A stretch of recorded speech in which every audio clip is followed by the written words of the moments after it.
Susan Brownell Anthony was an American social reformer and feminist who played a pivotal role in the women's suffrage movement. Born into a Quaker family committed to social equality, she collected anti-slavery petitions at the age of 17. In 1856, she became the New York state agent for the American Anti-Slavery Society. In 1851, she met Elizabeth Cady Stanton, who became her lifelong friend and co-worker in social reform activities, primarily in the field of women's rights. In 1852, they founded the New York Women's State Temperance Society after Antony was prevented from speaking at a temperance conference because she was a woman. In 1863, they founded the Women's Loyal National League, which conducted the largest petition drive in the nation's history up to that time, collecting nearly 400,000 signatures in support of the abolition of slavery. In 1866, they initiated the American Equal Rights Association, which campaigned for equal rights for both women and African Americans.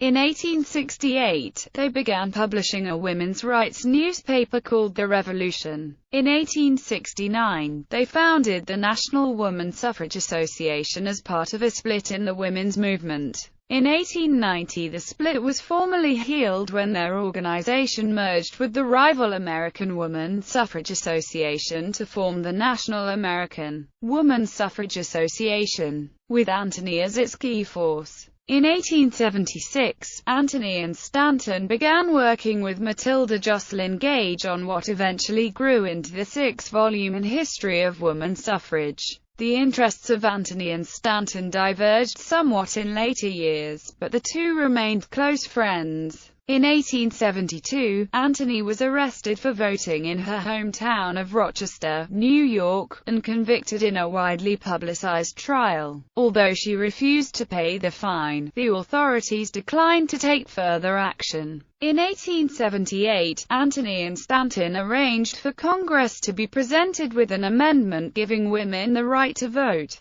popularly known as the Antony Amendment, and introduced by Sen. Aaron A. Sargent. It became the 19th Amendment to the U.S. Constitution in 1920. Antony traveled extensively in support of women's suffrage, giving as many as 75 to 100 speeches per year and working on many state campaigns. She worked internationally for women's rights, playing a key role in creating the International Council of Women, which is still active. She also helped to bring about the World's Congress of Representative Women at the World's Columbian Exposition in Chicago in 1893. When she first began campaigning for women's rights, Antony was harshly ridiculed and accused of trying to destroy the institution of marriage. Public perception of her changed radically during her lifetime. However, her 80th birthday was celebrated in the White House at the invitation of President William McKinley. She became the first non-fictitious woman to be depicted on U.S. coinage when her portrait appeared on the $1,979 coin.